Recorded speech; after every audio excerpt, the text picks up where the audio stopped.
my God, it is so cold outside, you guys. I got a good show for you today. Stay tuned. I can't talk, my teeth are chattering.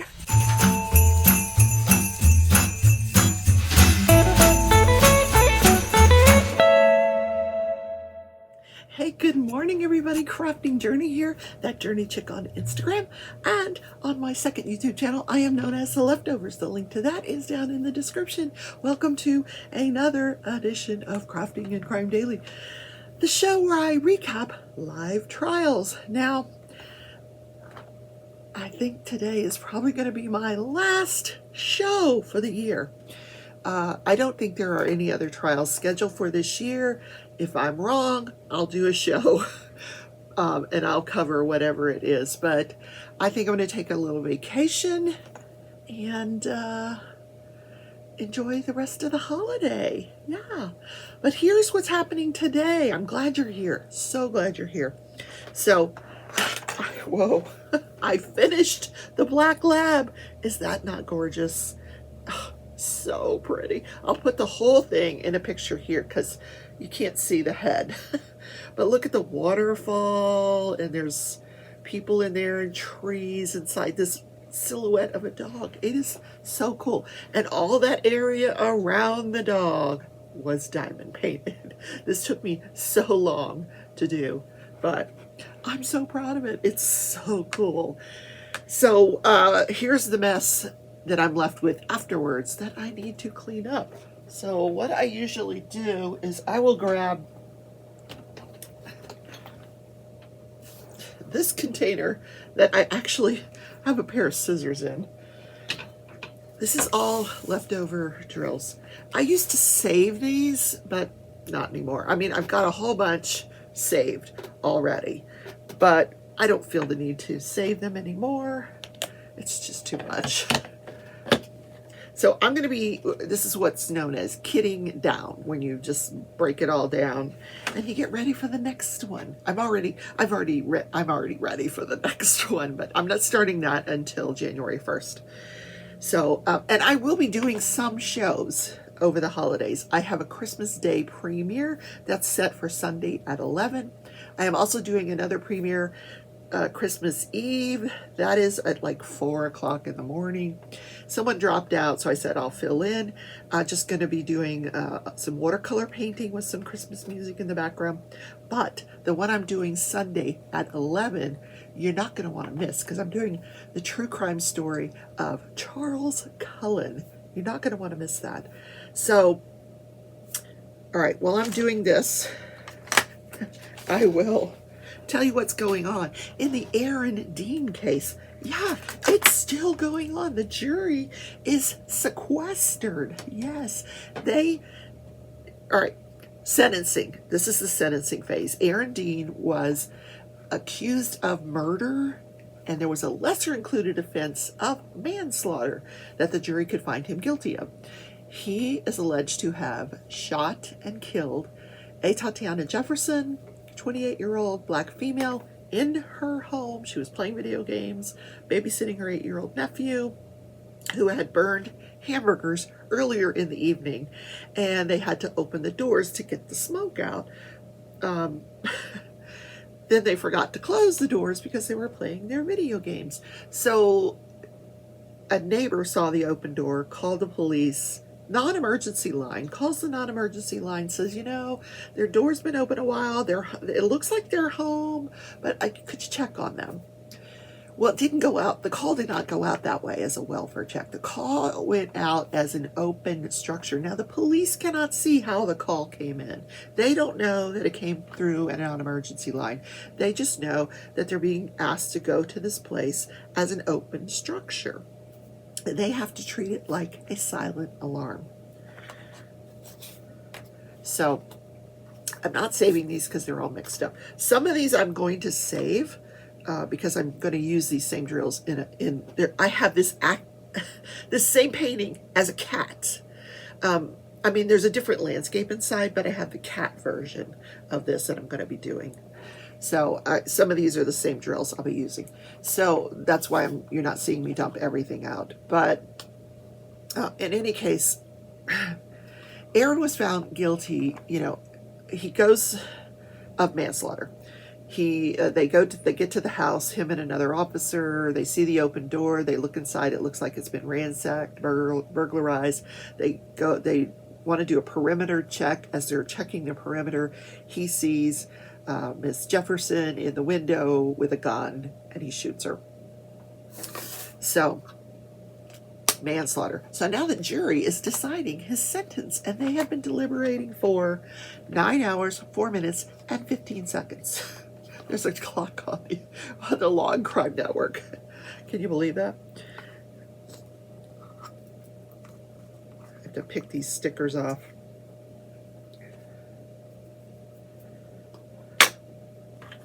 And I have these pretty diamonds in here. I do keep the special drills, the ones that are coated with Aurora Borealis coating. So we're on not verdict watch, but we're on sentencing watch. If he is sentenced to anything less than 10 years, the sentence range for manslaughter is 2 to 20 years. So if it's 10 years or less, the jury can recommend that the sentence be probated, and the judge would have to follow that and put former Officer Dean on probation. If it's over 10 years, no probation.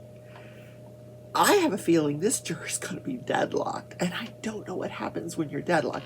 I think that the first thing that will happen is the judge will say, I need you to go back and try again. Because he has to. He'll give him an instruction, a little bit of a way to do it, let each person speak and blah, blah, blah. And then he'll tell them, go try again. And that usually doesn't last very long. They'll usually, if they're really deadlocked, they'll come back very quickly and say, okay, we tried. It didn't work. I'm sure they want to get home. Christmas is Sunday. They don't want to be who wants to be spending your time in a hotel all alone where you can't watch the TV because of media? You're not allowed to see any media coverage. I don't know if they're allowed to watch TV or not. I don't know what they're doing. I would have brought my crochet for sure, or my cross stitch. I would have something to do, and listen to an Audible book. But that's just me. So, yep. So when they go live with a verdict on sentencing, I can go live today because I am not going outside. Man, it is freezing out there. Oh, did you see how red my face was this morning? Oh my God, it was so cold. And what's today, Tuesday? Later on in the week, it's going to be even colder. I don't even know if I'm going to walk the dogs as cold as it's going to be later this week. Like in the single digits. Yeah. I think I'm probably going to pass on that one. I need to find...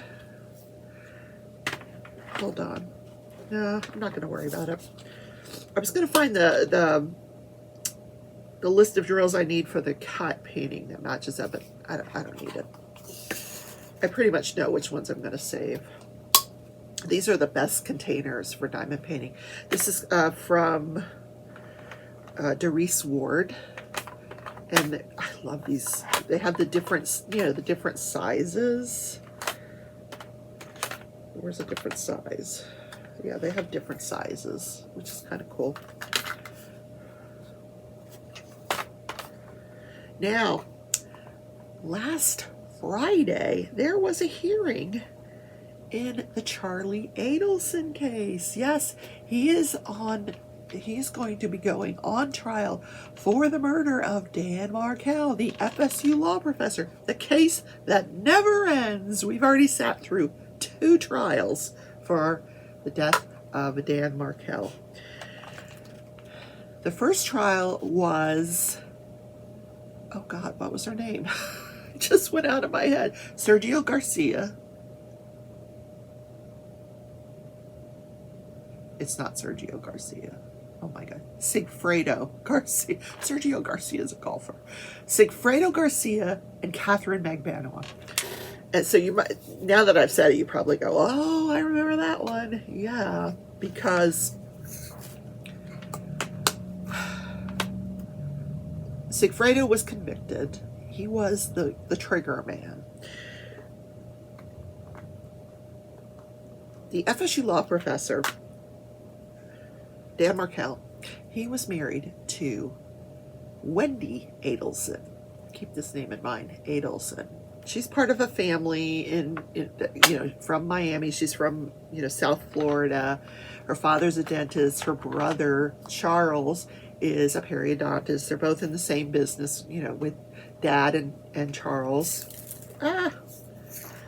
So Wendy gets a divorce from Dan Markel, and it's a very contentious divorce, and a lot of angst over the custody of their two boys.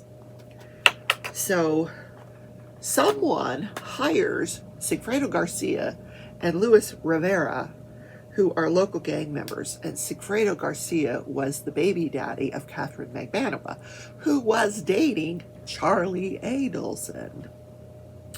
So guess who hired? So there was testimony during the first trial that Charlie Adelson would keep large amounts of bills in his home. I'm watching to see if they reached anything. Not yet. Keep large amounts of bills in his home, put them in paper sacks, and that they were paid, Sigfredo Garcia and Luis Rivera were paid $100,000, and it was split between the three of them, Luis, Sigfredo, and Catherine.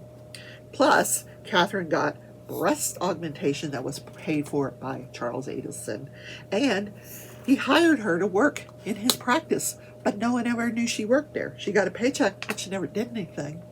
So Catherine, it comes back, hung jury in the first trial. Sigfredo gets convicted, life in prison without parole.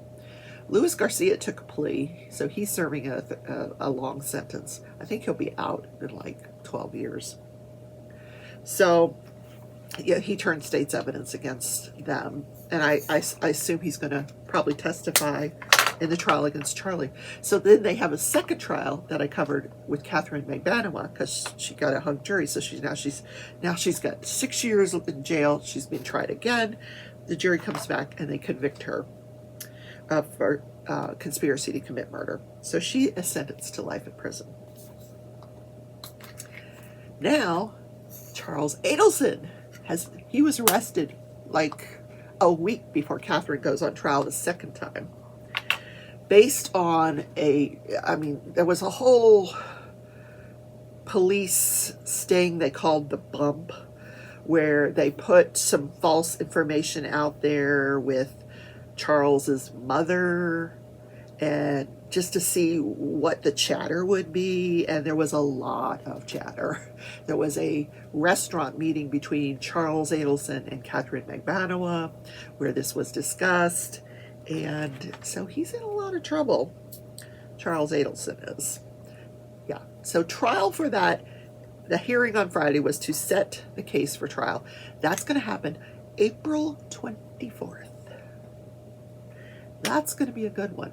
I'm sure we're going to hear a lot of the same testimony that we heard in the first two trials, but I think it's also going to stem a lot on that restaurant tape. A lot of it, yeah. Now, you know who's not on trial? Who hasn't been? The rest of the Adelson family. Yeah, because I'm sure they're behind it as well. I don't think it was just Charlie. I think Wendy and her parents had something to do with it as well. The sad thing is, up until recently, the two boys never got to see their grandmother, Dan Markel's parents, his mother, until she prompted legislation in Florida on behalf of grandparents' rights to see their grandchildren, and she won.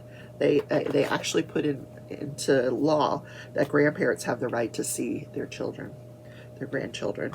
So I'm assuming she gets to see them now. Very sad situation. So let's talk about this day in history. Oh no, one more case I forgot to mention. Amber Heard and Johnny Depp. I know. I did not cover that trial. You guys asked me not to cover the trial. But many of you will recall that Amber Heard sued Johnny Depp for domestic violence. She was accusing him of domestic violence. He took her to court for defamation, said that this was all a hoax, that, it never happened. So the jury came back and they awarded Amber $2 million, but then they awarded Johnny $10 million on his countersuit. Or somebody, I don't know who was the original suer and who was the countersuer. I have no idea. But yesterday, the case settled. Now I am saving these, and I am saving these, and these. These are the three I'm saving. Basic colors, black and white. So Amber Heard has agreed to settle the $10 million portion of the award to Johnny Depp. She agrees to pay him $1 million, but she is not admitting any kind of liability. She's just paying it to make it go away. So that's done. Johnny Depp says he will donate that $1 million to charity. That's a good idea. Yeah. He doesn't need the $1 million now. It's just the principle of the thing, right? All right, enough about those two ridiculousness. So, what happened this day in history? Well, in 1986, there were 3 black men up in New York, Queens. They are driving from Brooklyn to Queens. Now, I'm not from New York, so I don't know. Is that a long drive? I don't know. But anyway, their car breaks down in this area, this Italian-American neighborhood known as Hunter Beach. Hunter Beach? Is that what's the name of it? Howard Beach. Sorry, Howard Beach. So they stop at this pizzeria, or they go to this pizzeria because their car broke down, and they ask to use the phone, and they are told, nope, phone doesn't work, or nope, we don't have a phone you can use. In 1986, what? Yeah, no, we don't have a phone you can use. So they order a pizza, sit down, they have their pizza. Then as they're leaving, a gang of teenagers start chasing them. And they chased Michael Griffin, the 23-year-old, he was one of them, 23-year-old, on to the Belt Park. See, I'm not from New York. They chased him onto the Belt Parkway, and he gets hit by a car and killed. Now, one of the other gentlemen, Cedric Sandiford, they beat him up severely, and then the third guy outran them and got away with minor injuries. So this incited a whole protest led by Al Sharpton. So Al Sharpton, he does this whole march through Hunter Beach, and there's counter protests, and then he asks the governor to appoint a special prosecutor. So Mario Cuomo appoints a special prosecutor to try the case against 4 of the teenage boys. And a jury, after 12 days of deliberations, like, what, 12 days? They come back with a verdict of manslaughter against these 4 teenagers. Horrible case. Really. I need to throw these tips away. They've been used and abused. This one's not too bad. This one's relatively new. Okay. So we'll keep that one. We're going to throw this tip out. I have plenty of those. Lots of garbage here. We'll save that for the next painting. So I want to talk about a Christmas tradition. Christmas sweaters. Ugly Christmas sweaters. How many of you have been to a party with ugly Christmas sweaters?